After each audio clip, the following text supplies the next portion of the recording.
Hello, I'm Harriet. I'm a fourth year classicist at Oxford University, and I'm currently doing an internship with Arts for Refugees, which I really enjoyed. Yeah, I just learned so much about conflicts around the world. Yay! And the refugee experience, which I spoke a little bit more about in my other podcast, looking at Diana Brisley. For my post conflict community, I looked at Nagorno-Karabakh. Well, not specifically, that's the region where the Artsakh people come from. And they have been displaced, and most are now living in Armenia. So it was quite a complex series of events that led to their displacement, which I discuss in the article. But essentially, the people that lived in this region, which is now in Azerbaijan, there was quite violent fighting, and they were forced to move to Armenia. While the people that lived there were ethnically Armenian, they are a distinct people, and with their own distinct culture and dialect. And that's what I focused on for my article, which looks at the way that their cultural history is now sadly being erased.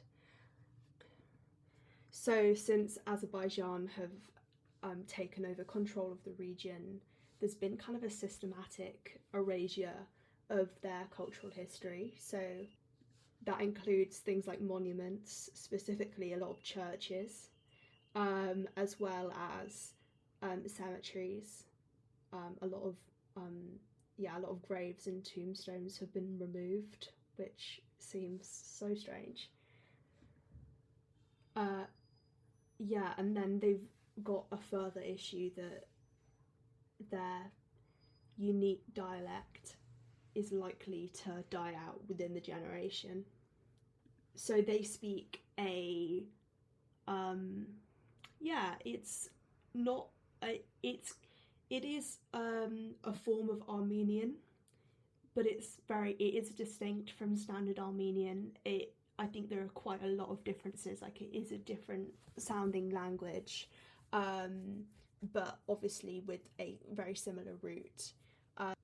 So that's causing issues because while most people have to speak Armenian in their day-to-day lives since moving to Armenia, and the dialect can really only be spoken at home. And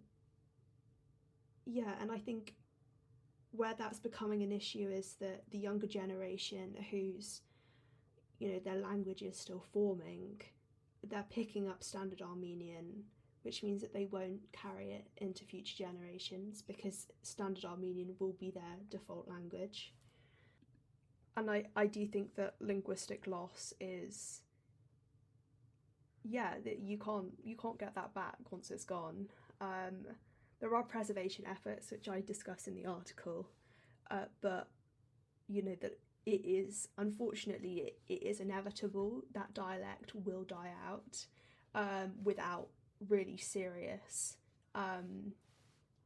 work to prevent it from doing so, which seems just really difficult to do because the population does it for its survival. It needs to integrate within Armenian communities. So it is a really sad thing to hear about.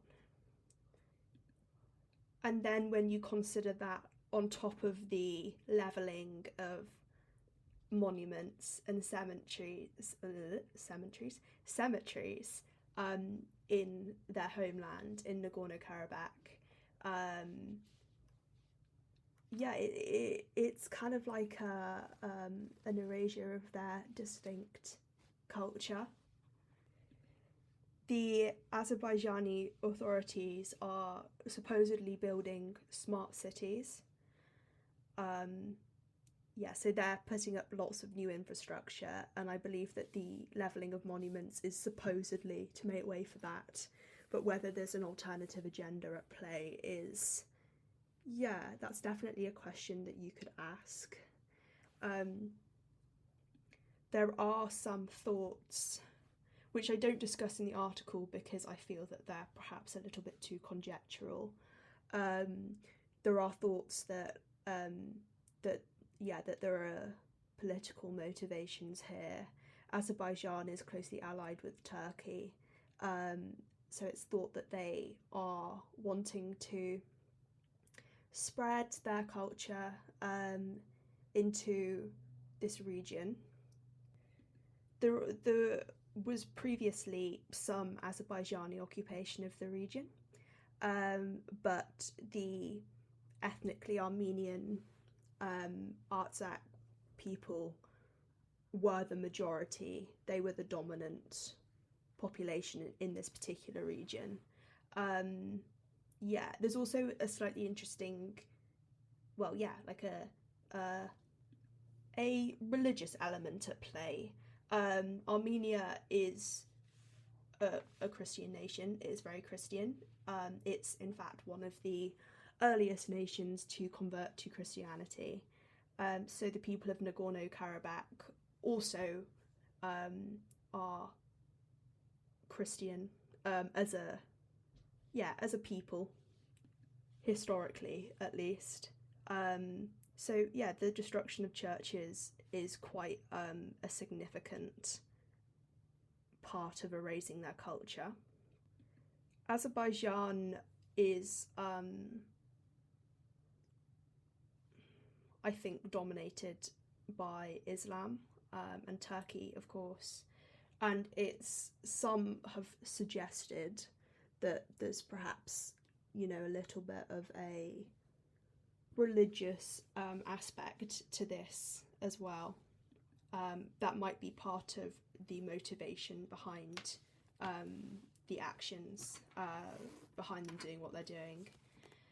It is difficult to exactly quantify what's going on. There are some issues with sources, I suppose. Satellite images are the main source of information for this cultural loss, but they're showing photos of churches before Azerbaijani occupation and then after, and they can see when a monument has been destroyed, but they are quite reliant on those satellite images because people aren't allowed in, which is a little bit suspicious. I thought that was really interesting. My family have just been on a trip to Ireland to look at cemeteries of our ancestors, and visit the churches where people have been married and where people are buried as well, and look at burial sites. And I thought it was really that kind of the idea of the destruction of cemeteries. That felt quite topical for me, given the trip that my parents and my uncles have been on. The fact that the Artsakh people in Armenia can't go back and do the same now is it's sad that that's a right, and that's something that's been taken away from them. Some people have reported, like, initially they're worried about whether their houses have been destroyed, and whether the places that they knew have been renamed, because that's another thing that's happening. Now they're worried whether the graves of their loved ones and their relatives have been removed as well. So there's just another layer of grief to that, really. And I partly chose this topic because I hadn't heard about this cultural erasure. I didn't know very much about the conflict between Armenia and Azerbaijan and the way that this region was kind of caught in the middle of it. So it's been really interesting finding out about that, and looking more deeply into the effects, like the personal and emotional effects of that, and the effects it's having on the community and their culture. And yeah, it's really interesting. So definitely go and check out my article and see what you think. But yeah, I had a great time writing it. It was really interesting to find out something new.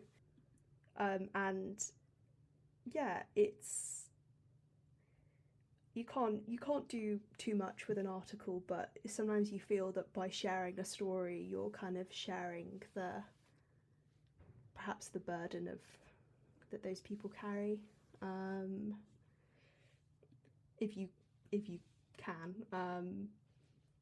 Well, I don't know really what I was saying there, but yeah, you can't really do that. But sometimes it feels that there is something cathartic about sharing a story, even if that can't do much physically to prevent the issues which I'm talking about. But yeah, definitely go and check it out. Thank you for listening to my podcast. Hope I didn't ramble on too much. And yeah, thank you. It's been a really great experience. Yeah, go check it out.